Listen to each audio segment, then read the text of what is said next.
Ladies and gentlemen, boys and girls, and co-parents of all ages, this podcast is for you. Introducing and the center ring, the Amicable divorce expert, Judith Weigel. Greetings, everybody. It's our Celebrity Divorce Day, and we're going to have fun like we always do, using celebrities as our prism through which we look at the aspects of our own divorce. One of the hardest assets to deal with is the house. And when you're a celebrity, you probably have an expensive home and maybe several of them. Our two celebrity divorces today are Kelly Clarkson, winner of American Idol, singer and talk show host, and her music manager, former husband. The divorce was final in September of 2021, Brandon Blackstock. Our other divorce is Katie Maloney Schwartz and Tom Schwartz. Maybe not as well known to all of you listening, but to some of you, you will know that they are two of the stars of the Bravo reality series, Vanderpump Rules, taking place at Sir Restaurant in West Hollywood and Tom Tom on Santa Monica Boulevard in West Hollywood. All of those Vanderpump restaurants are now all centered in West Hollywood. Real estate was part of these divorces and our topic for today. Real estate is expensive. Most times, it's the most valuable asset people have and the hardest asset to move forward in many cases by the time the divorce can become final. So for you to know that you can make decisions on how to transfer real estate, divide real estate, conclude the division of that asset, and it doesn't have to be done by the time the divorce is final, as long as you write about it in the settlement agreement. The reason why it's very difficult to conclude is because it can be complicated and it's emotional. So it's emotional and financial. Emotions drive the initial decision. Then logic sets in, or not.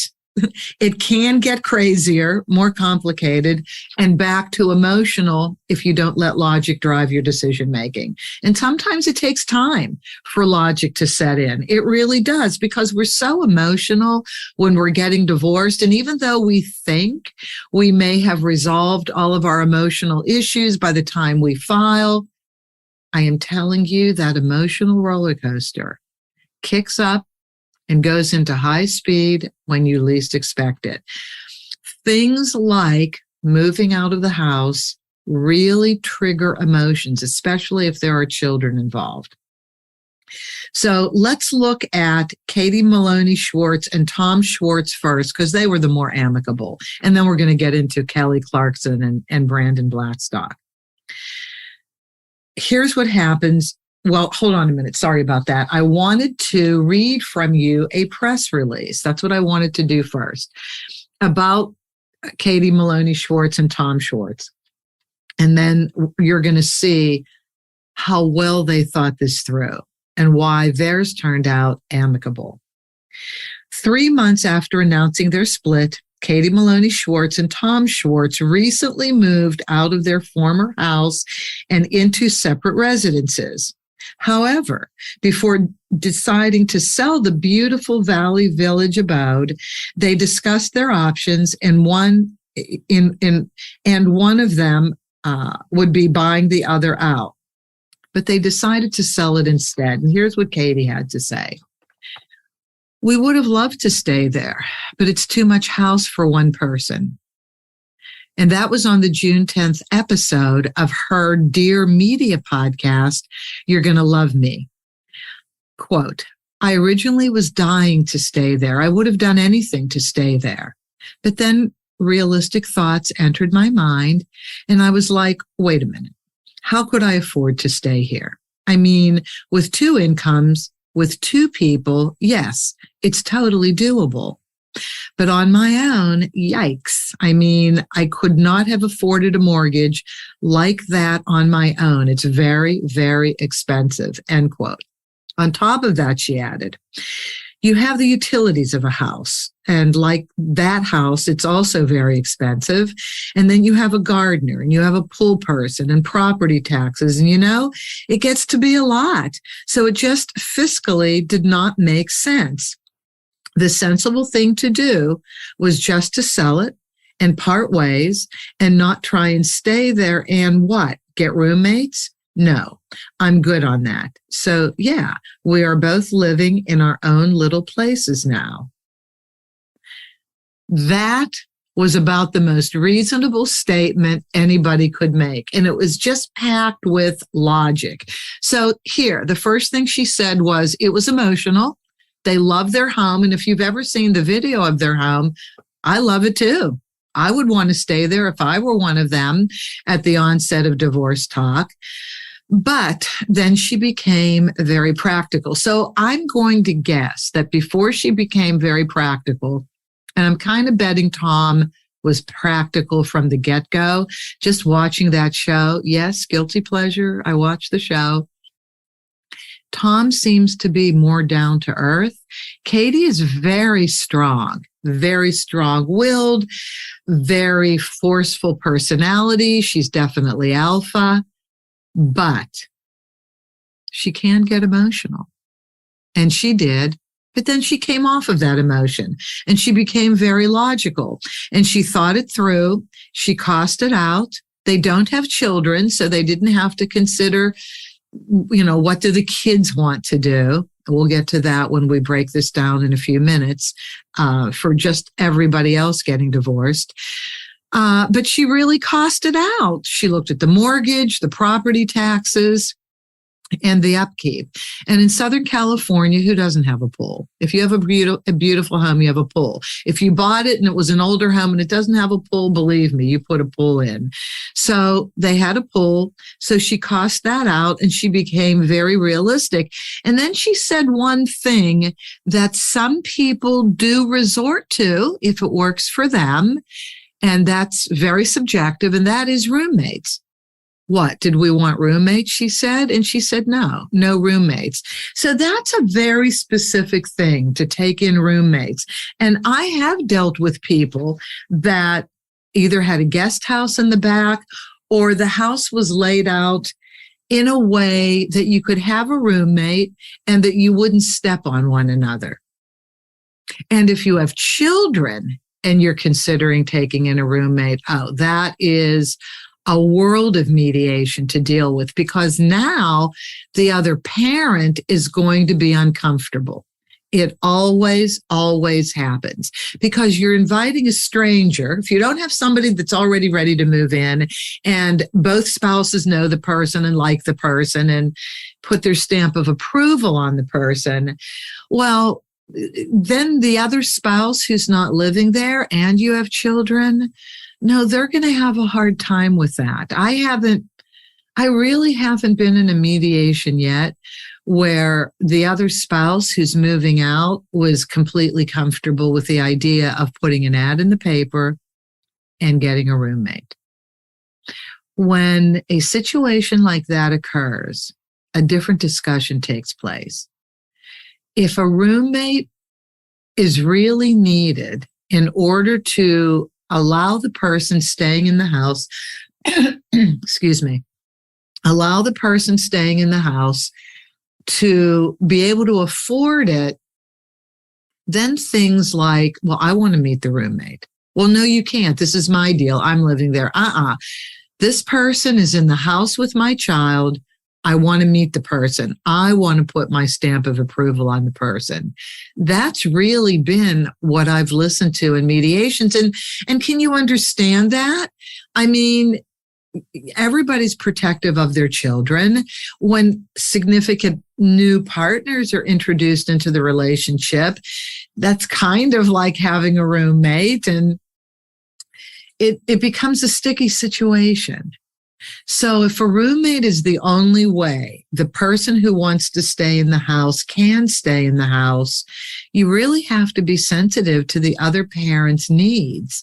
And you have to understand if the other parent is protective about their child, there's no reason why they shouldn't be able to meet the roommate and give their stamp of approval. or you're not going to get the buy-in. I mean, there has to be some compromise and flexibility here. If you want the other parent to buy into having a roommate, you have to let the other parent be comfortable with that situation.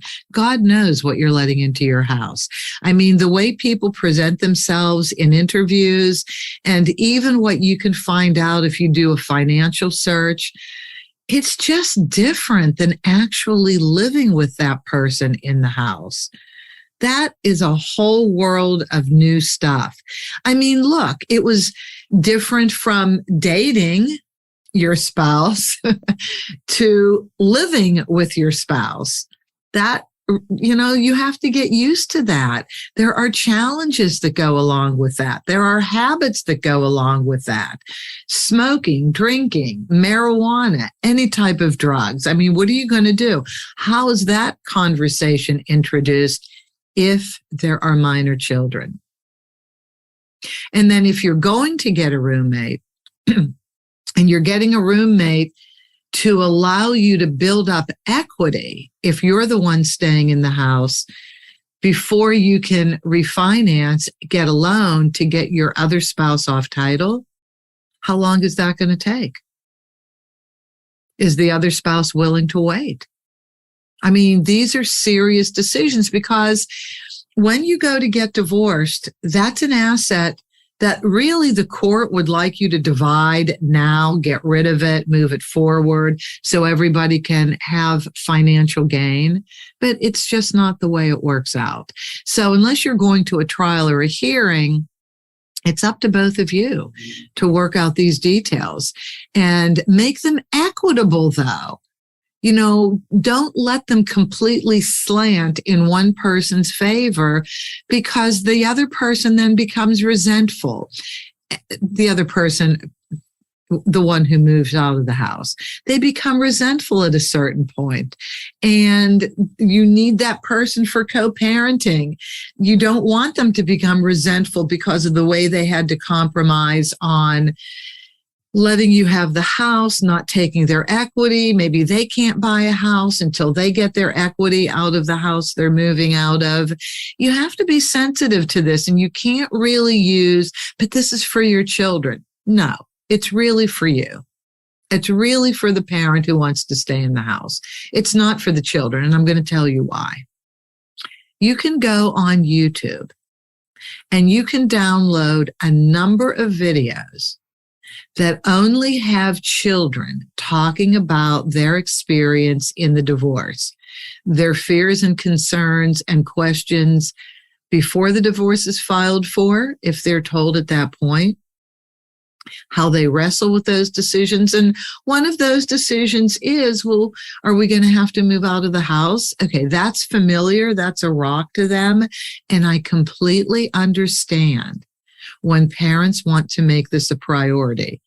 It's completely logical that you would be concerned about your children and anything that you can do to diminish upheaval in their lives, because divorce is the biggest upheaval. Unless you're fighting all the time, and let me tell you, kids want the quiet and they're happy with the divorce. But the house, dealing with the house is one of the big issues for children when they're questioned about, well, what was your thinking? What were you afraid of? What were you worried about? And they will say the house, among many other things, and then they will say, and it's in every bloody video, but none of that mattered at the end of the day, as long as our parents got along. And this is the message I want any of you to take with you who are at this point of having to deal with the house. Maybe it will be disconcerting for the children initially to move out of the house, but you can make it better, by presenting a united front to them, by not arguing, by having them help pick out the new place, as if you both have to get new places, which I'm assuming you do, if the house is going to get sold. Let the kids be part of it. That will let them feel like they have control, and that's what they need. They need to feel like there's some level of control in this out of control situation called divorce. And if you let them engage in that, they're going to be a lot easier to deal with when you move. But honestly, the kids are resilient. The kids have no skin in this game. The kids didn't pay for the house. The kids aren't keeping up the house. And the kids will adjust to a new place. Well, if it's presentable, if they don't lose their friends, if they don't have to move to a new school district. I mean, that is a lot of change. And I'm sure you've all thought about this if you're parents. But it is what it is. I mean, if you have to sell it, you have to sell it. But if you allow your children to be part of the search for the house and give their thumbs up on what you can afford, the options and what you can afford, and there is minimal upheaval in the other aspects of their lives, I think you're going to do okay. But that was very cool how Katie and Tom resolved this. They both moved out. They're going to sell it. They're going to get a decent price for it. They better sell it now because home prices are going down in California. They really are. And everywhere. I was looking at buying a condo in another state. I just said, wait a minute. Let's see where the dust settles. This is an interesting market right now to be talking about a house. Okay, let's go to Kelly and Brandon. And I'm going to read two press releases to you. The first one is, and it was from October of last year. The title of this article is Ex-Hubby Mistakenly Thinks He Could Still Get Montana Ranch. Okay, this is really interesting. Kelly Clarkson's ex-husband may want to make a quick phone call to his lawyer because he may not be fully up to speed in their divorce. Now, remember, this was written on October of last year.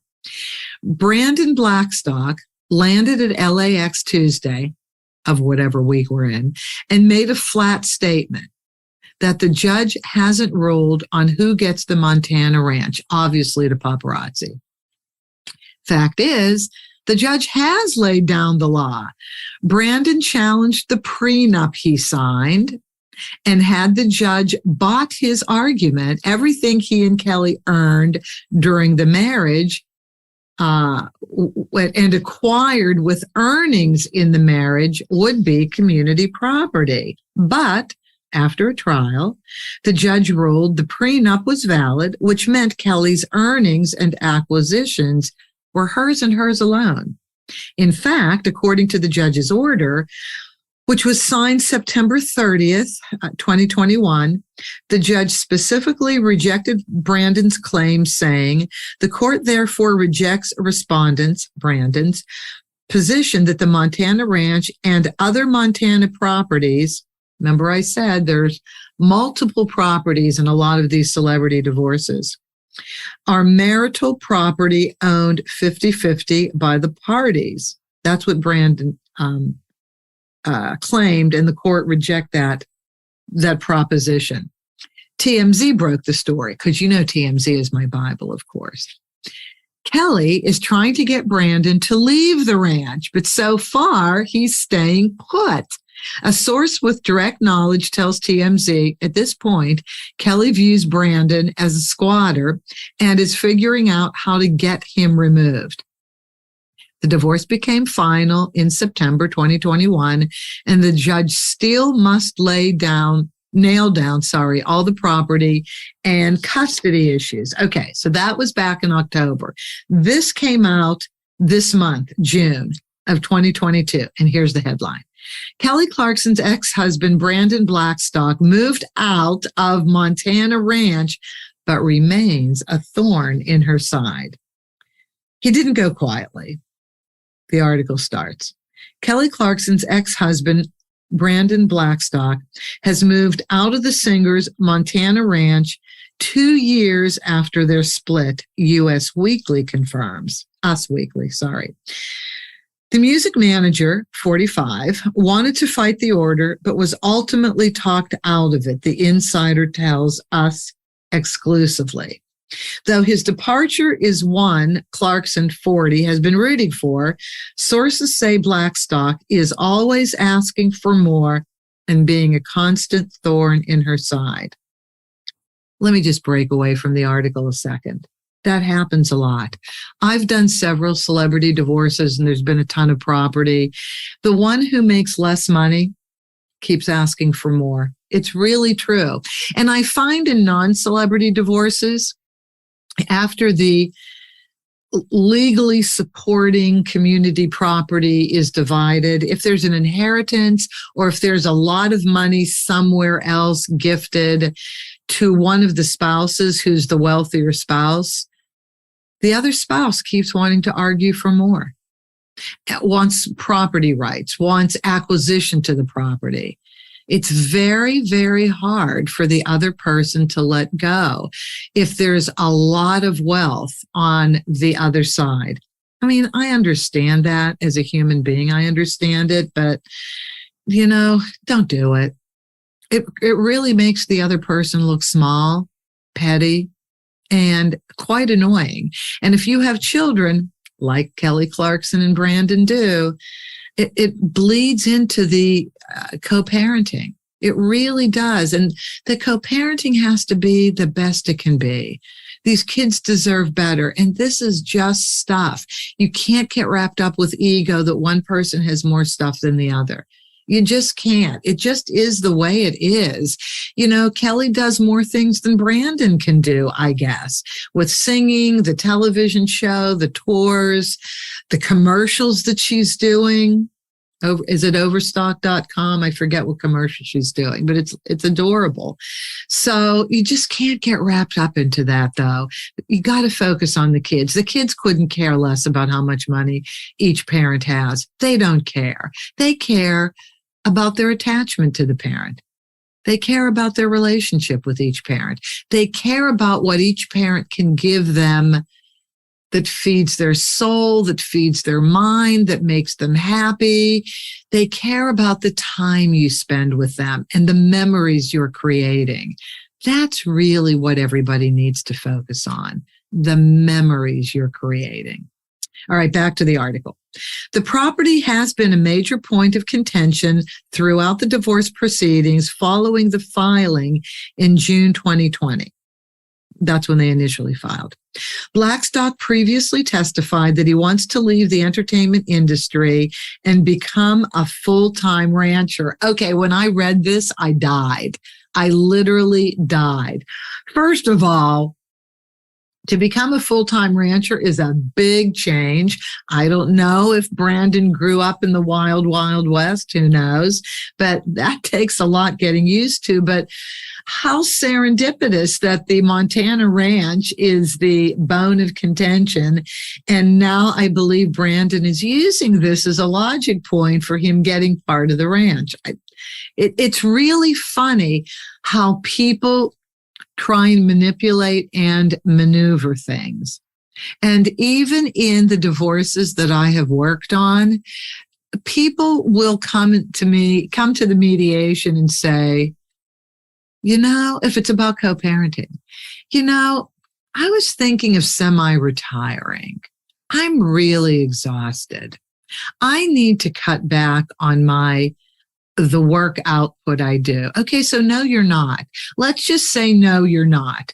You have children. You both need to earn as much money as you can possibly earn. Really and truly, you do. These kids deserve better. You don't pull back on what you can make. You put pedal to the metal, and both parents need to increase what they make to give themselves and their kids the best lifestyle. No such thing as the child support game. There's no game like that. Everybody knows that if somebody doesn't want to pay child support, they're going to cut back. They're going to change what they do for a living and make less. Please, loser's game. Okay, back to the article. The Miss Independent singer wanted to sell the Montana ranch, which she bought and was listed as the sole owner of, but her ex-husband claimed that he needed it for his business. His business is a rancher, by the way. I'm sorry, this makes me smile. Back to the article. In August 2021, a judge ruled that Blackstock would be responsible for the costs of maintaining the ranch, about $81,000 a month, while the legal battle continued. Clarkson lost a bid to evict her ex from the property the following December. The next month, the Grammy winner agreed to give the talent manager 5.12% of the land, equaling $908,800 of its total value of $17,750,000. I guess that was to start the ranching part. So here's what Kelly did. She did what everybody has to do. Instead of paying legal bills and giving your money to the attorneys, sorry, attorneys, we know we need you, but there's a point where maybe giving up some money in a settlement costs us less than paying attorneys' fees. And so I guess that's what Kelly did. She made the compromise. She put the word fair aside. There's nothing fair. It's just expensive. And she made what I would assume to be is the less costly financial decision and gave up some of the land so that Brandon could say he won. So Brandon could become a rancher. I guess he fell in love with the vibe on the Montana ranch, and so that he could be the sole support of himself on that property. Back to the article. A financial settlement was finally hammered out in March of this year, 2022, Los Angeles Superior Court Judge Scott Gordon ruled that Blackstock could only stay at the ranch until June 1st. He was ordered to pay his ex $12,500 per month in rent, but Clarkson pays him more each month in other support issues.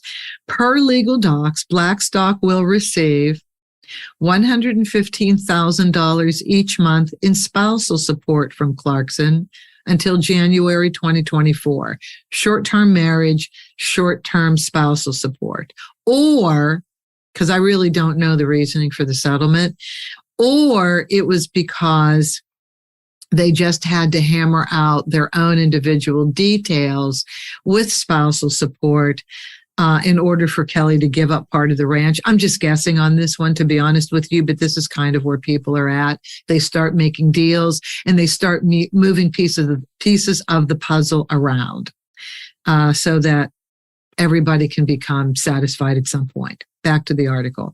The Kelly Clarkson Show host also pays $45,601 a month in child support to Blackstock.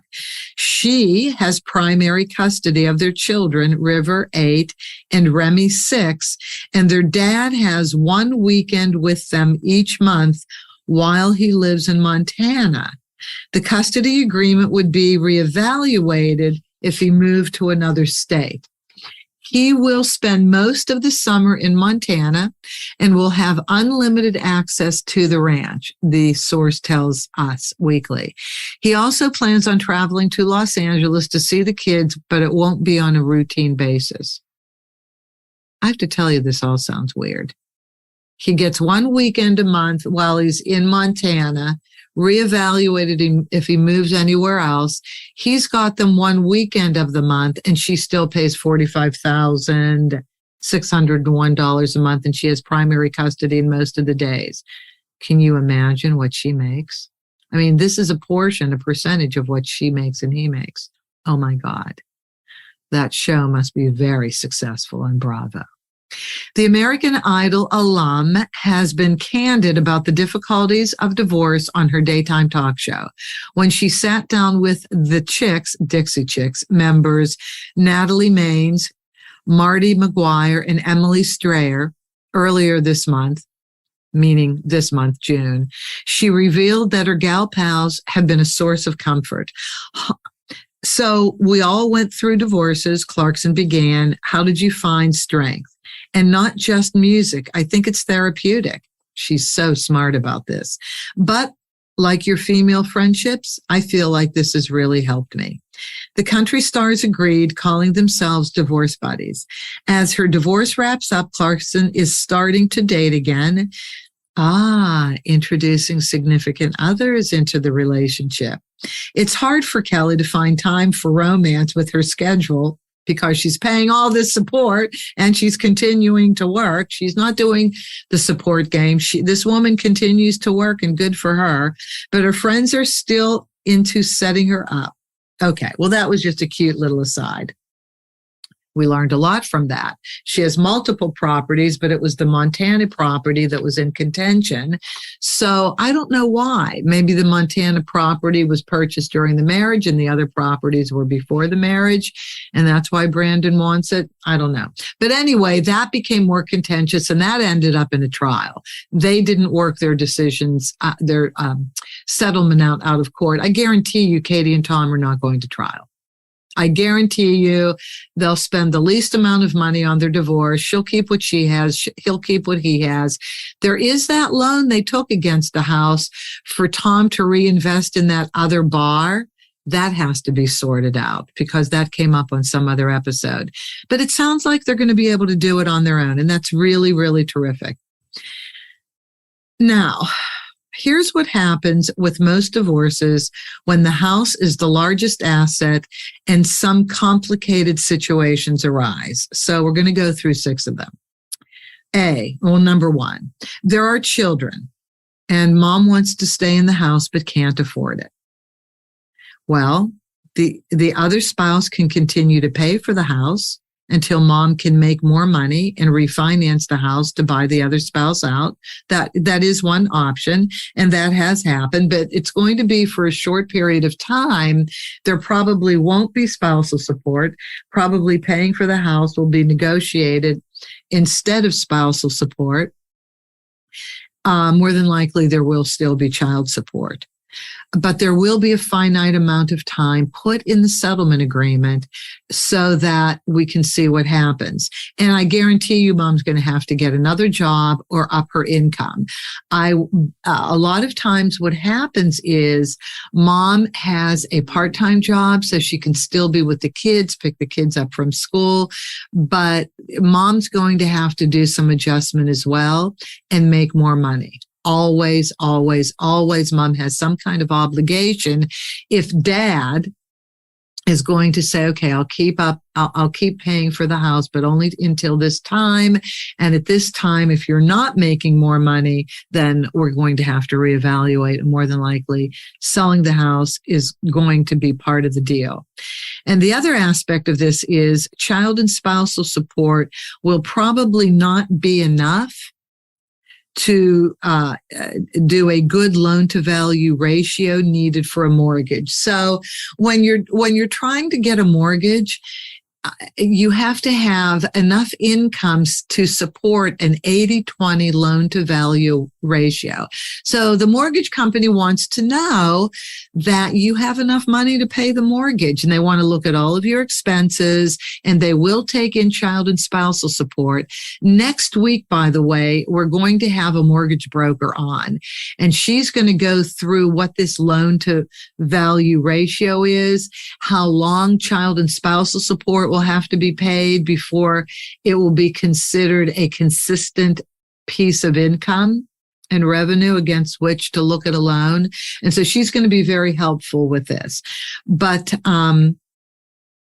if the person who wants to stay in the house can't afford it right now, but probably can in a few years, if it is an amicable divorce and not a contentious divorce, quite often the other spouse will continue to pay expenses for a little bit of time. Okay, number 2, one spouse doesn't want to get divorced. Maybe this spouse is addicted to drugs or alcohol. Maybe the spouse has an issue with consistent income and won't sign the paperwork to put the house on the market. Now, what do? You have to go to court. Well, you have to get legal advice. Always you have to get legal advice, but then you have to go to court and the judge will force the sale of the house because the court really wants everything to be divided equally. If there's an issue, that's what they're going to rule on. They're going to rule on the side of what does the state say? And if it's community property, then more than likely, I'll just say more than likely, you never know. You have to give the judges an out. but more than likely the house will be ordered to be sold. Well, what if, let's carry this one spouse is addicted to drug theme forward more. What if that person is constantly in rehab? The court will be the signatory on the paperwork. And so if the spouse is in rehab, then there's a couple ways the spouse can appear at the hearing. Well, they cannot appear at all, and they will have to have a lawyer appear for them. And that's fine. That the court will accept that. Or the hearing will have to be when the spouse is out of rehab, if lawyers aren't involved, so that the spouse can appear and speak for him or herself. But just know that the option is you can file for a hearing. It doesn't necessarily have to be a trial, but you can file for a hearing and let the court make the decision whether the house will be sold or not. Then that spouse who's addicted can decide whether they're going to play ball, sign off on everything, but they kind of have to be of sound mind at the same time. So you have to make sure they haven't taken drugs. You have to make sure they drug test. You have to make sure that they're capable of signing these documents. If not, then the court will be the signatory. Number 3, the community property value isn't either agreed upon or even that it is community property. So here are some options. There are some situations under this. It was owned by one spouse prior to the marriage, and the other spouse wasn't put on the title. Okay, so if it was owned by one spouse before the marriage and the other spouse wasn't put on the title, that still doesn't mean it's not going to become community property. And this is what everybody doesn't understand. So first of all, what do I always say? Get legal advice. Get legal advice so you really understand, especially in your state, if it's not a community property state, if it's an equitable division of assets state, you still need legal advice on what it means if the other spouse was never put on the title. So let's talk about a community property state. And of course, I live in California. If the other spouse who's not on title pays the mortgage, pays the property taxes, has invested in the upkeep and the refurbishing of the house, you've just made it community property. If there's no prenup, if the monies that the spouse on title makes is used to pay the mortgage, monies that we make between date of marriage and date of separation are community property dollars, and you've just created community property. But it's not all community property. It's what we call quasi-community, part community, part separate. So there are these formulas, and most mediators know these formulas, and certainly the attorneys know these formulas that kick into place, and they will show you how to separate out the equity that would become separate property to the person who bought it previously, and then to the portion that becomes community property. So there are formulas to give back to the original owner what is due them, what they invested in the house as a down payment, and all the mortgage payments, all the expenses that can get repaid. There's a formula for that. And then you look at date of marriage to date of separation and maybe a little beyond. What now is that community property equity that is to be divided? Another option under that is that it was owned by one spouse prior to the marriage, and the other spouse paid part of the mortgage, property taxes, and made some improvements. Okay, I'm sorry, I just answered that. I think my message by and large, though, about being on title, you don't have to be on title for it to be community property. I think that was really my message initially. And then what I just said, if the other spouse has put money into the property, they've just created community property, but you need an attorney or somebody to do the formula for you. And the other option I was thinking of was the house was owned by one spouse during the marriage, and that spouse had a separate source of money that existed prior to the marriage that was used to pay mortgage, property tax, or improvements. Now you really need legal advice, because potentially this house isn't community at all. If the new spouse was not on title ever and not on mortgage, and no community property dollars were used to pay the mortgage and the property taxes and any refurbishing of the house, you have a big discussion with an attorney about whether this was community property or not. I will say no more, because that's a tough discussion to have. But you know what? Before I leave this point, again, it gets down to how amicable do you want your divorce to be? And let's just say the owner of the house, the one who's on title, had a separate source of income to pay all of the expenses, and the new spouse paid not a penny to live there. And say an attorney tells you this isn't community property. The other spouse is going to want something, generally. Once in a while, no. Once in a while they say, you know what? I would have had to pay rent somewhere else. I would have had housing expenses somewhere else. So that's okay. I never had to put a dime into the property. I don't expect anything back. Wouldn't that be fabulous? If that spouse said that, but what if that spouse says something else? Listen, you have this house, you have all this other money that was used to keep the house up, to pay the mortgage, but I lived here and I was married to you. And, I just feel like something should be paid to me.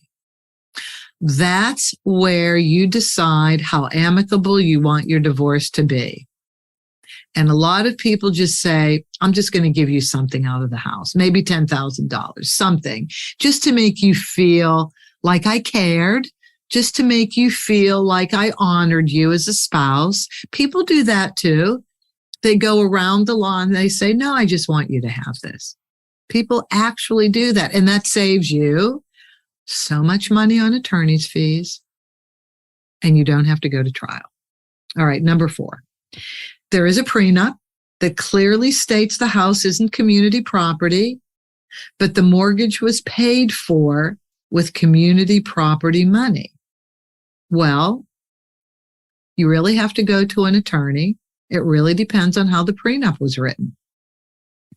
If the prenup was written that the house is not community property, the other spouse doesn't have to pay a cent to live there, and any monies used to pay down the mortgage, the property taxes, the upkeep, the refurbishment of the house has a special exception.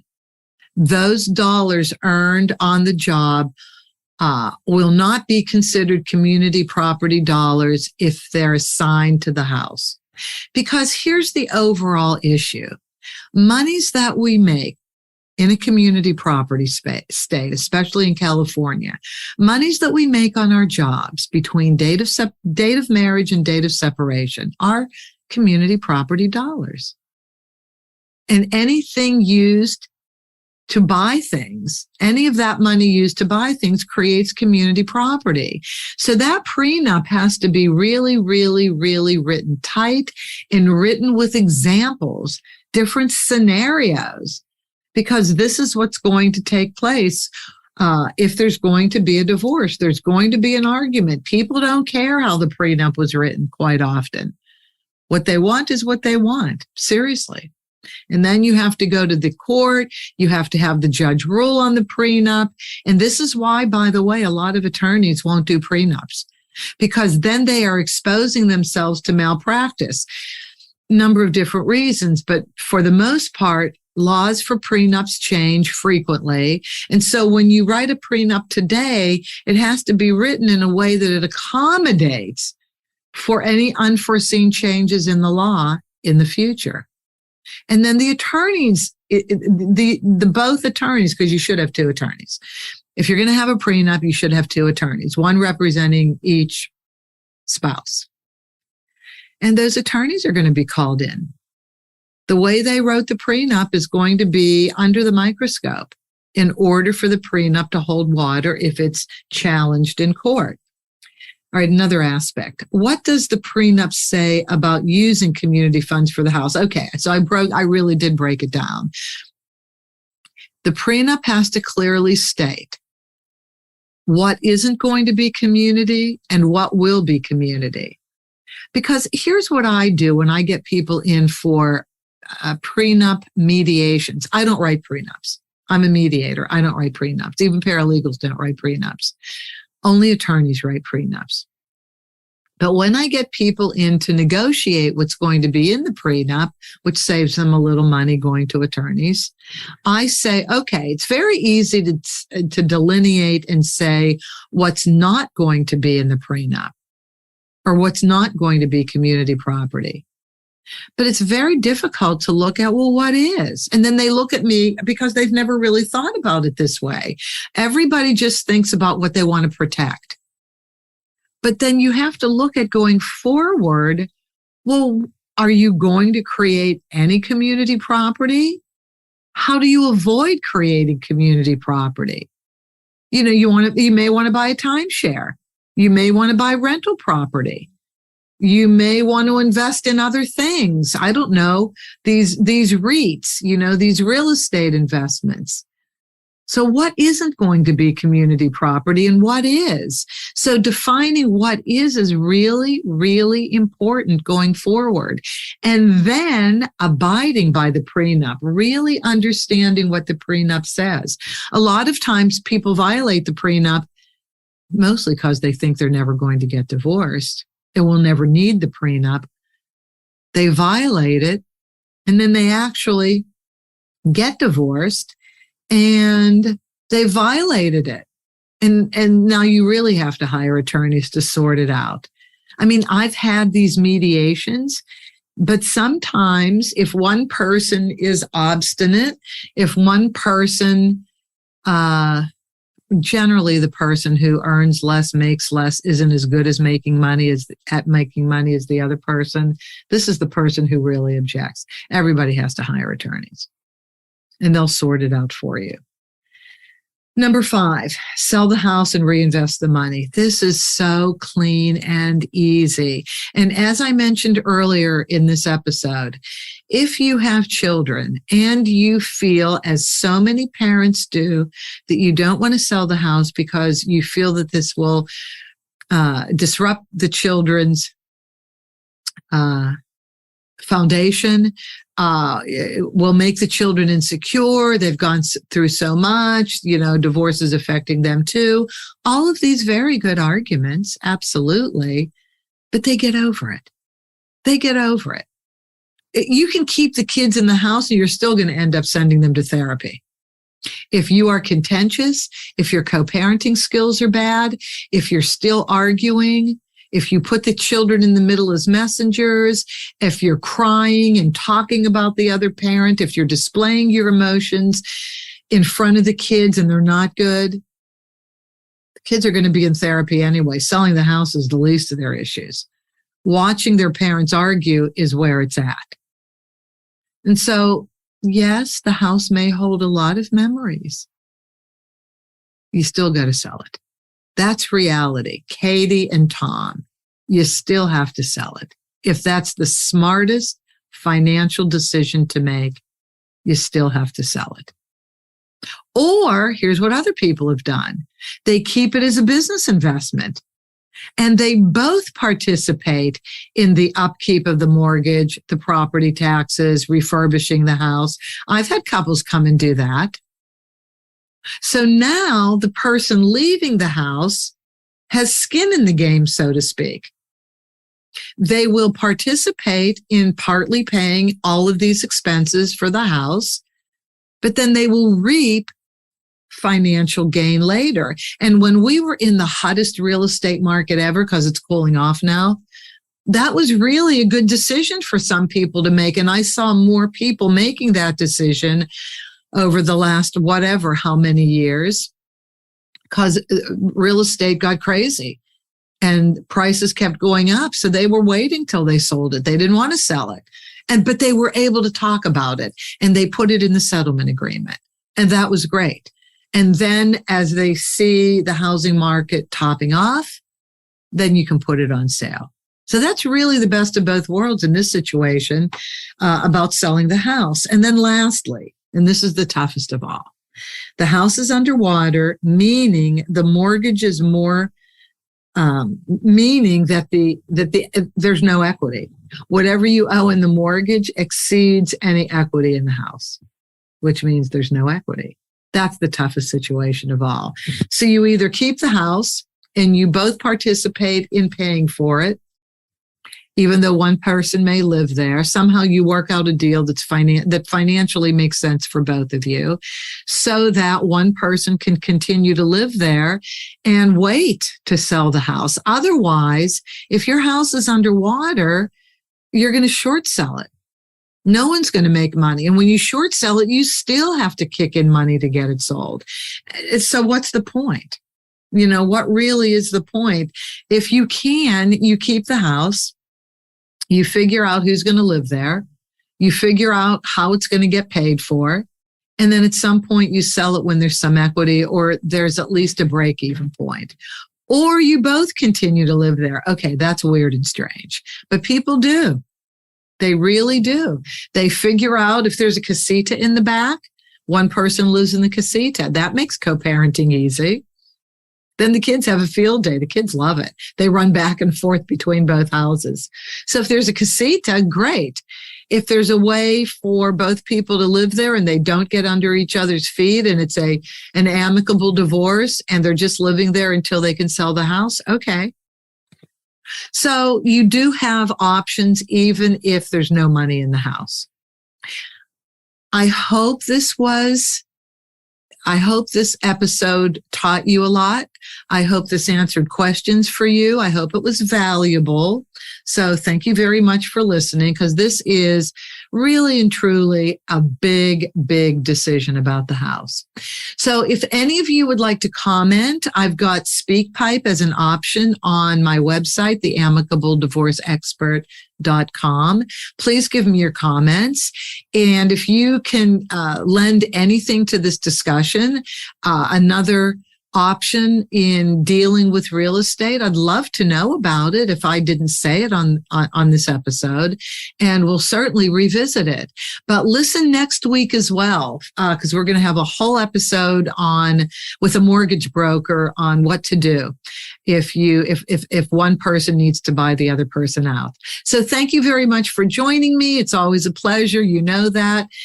I want you to subscribe, send this to your friends, but more than that, I want you to have an amicable day. Take care. That's our show for today. Thank you for joining us. Be good to yourselves, be kind to your spouse, and cherish your children above all else.